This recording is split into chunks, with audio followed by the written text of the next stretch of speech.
ಯೆಹೋವನು ತನ್ನ ಜನರಿಗೆ ಬಲವನ್ನು ಅನುಗ್ರಹಿಸುವನು. ಆತನು ತನ್ನ ಪ್ರಜೆಗೆ ಸುಕ್ಷೇಮವನ್ನು ದಯಪಾಲಿಸುವನು.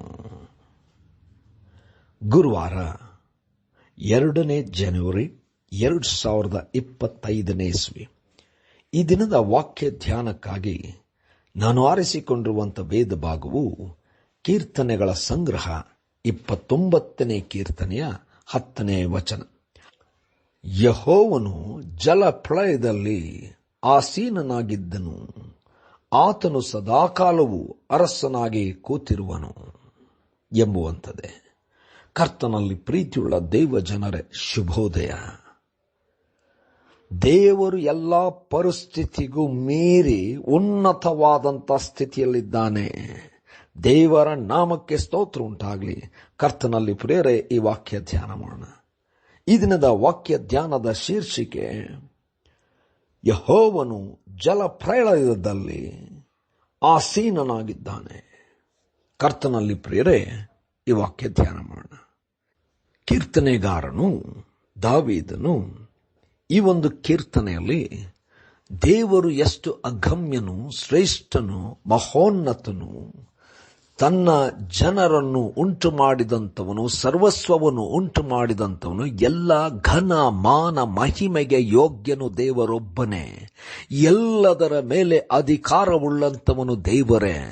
ದೇವರ ಹೊರತು ಇನ್ಯಾರೂ ಕೂಡ ಆ ಸ್ಥಾನದಲ್ಲಿ ಇರುವುದಕ್ಕೆ ಸಾಧ್ಯವೇ ಇಲ್ಲ.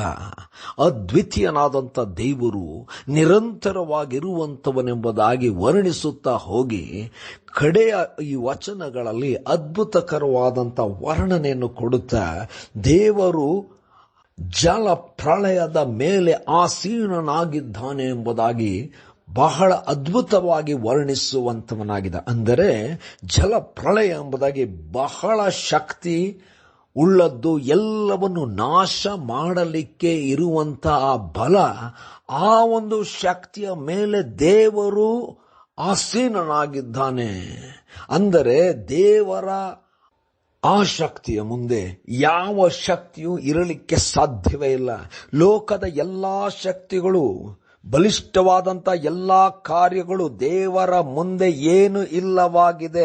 ದೇವರು ಅದರ ಮೇಲೆ ಅಧಿಕಾರವನ್ನು ಮಾಡುವಂಥವನು, ಆಸೀನ ರೂಢನಾಗಿ ಇರುವಂಥವನು, ಆಳುವಂಥವನಾಗಿದ್ದಾನೆಂಬುದಾಗಿ ವರ್ಣಿಸುವಂಥವನಾಗಿದ್ದಾನೆ.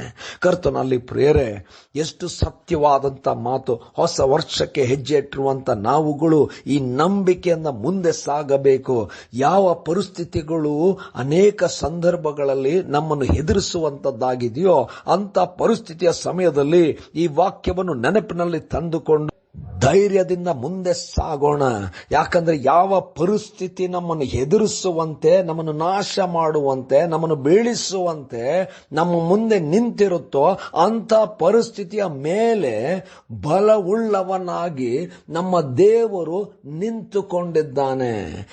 ಜಲ ಪ್ರಳಯದ ಮೇಲೆ ಆಸೀನ ರೂಢನಾಗಿದ್ದಾನೆ. ದೇವರು ಆಳುವಂತವನು, ದೇವರ ಮುಂದೆ ಯಾವ ಶಕ್ತಿಯು ನಿಲ್ಲಲಾರದು.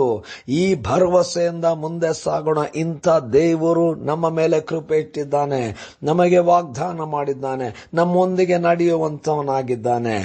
ಈ ಒಂದು ಶಕ್ತಿ ನಮ್ಮೊಂದಿಗೆ ಇರುವಾಗ ಯಾವ ಕೇಡು ನಮ್ಮನ್ನು ಮುಟ್ಟದು, ಯಾವ ರೀತಿಯಾದಂಥ ಪರಿಸ್ಥಿತಿ ನಮ್ಮನ್ನು ಮುಳುಗಿಸಲಾರದು. ಕಾರಣ ದೇವರು ನಮ್ಮನ್ನು ಒತ್ತುಕೊಂಡಿದ್ದಾನೆ, ದೇವರು ನಮ್ಮನ್ನು ನಡೆಸುತ್ತಾ ಇದ್ದಾನೆ, ದೇವರು ನಮ್ಮನ್ನು ಆಶೀರ್ವದಿಸ್ತಾ ಇದ್ದಾನೆ. ಧೈರ್ಯದಿಂದ, ನಂಬಿಕೆಯಿಂದ, ನಿರೀಕ್ಷೆಯಿಂದ ಈ ಆಶೀರ್ವಾದಗಳನ್ನು ಸ್ವೀಕರಿಸೋಣ. ಕರ್ತನೇ ದಯಮಯ ಸ್ವಾಮಿ, ಕೊಟ್ಟಂತ ಕೃಪೆಗೂ, ಸಹಾಯಕ್ಕೂ, ಆಶೀರ್ವಾದಕ್ಕೂ ಮತ್ತು ನಿನ್ನೆಲ್ಲಾ ಅಧಿಕಾರಕ್ಕೂ ಸ್ತೋತ್ರವಾಗಲಿ. ಯೇಸುವಿನ ನಾಮದಲ್ಲಿ ಪ್ರಾರ್ಥನೆ ದೀನತೆಯಿಂದ ಬೇಡಿದೆವು ತಂದೆಯೇ, ಆಮೆನ್.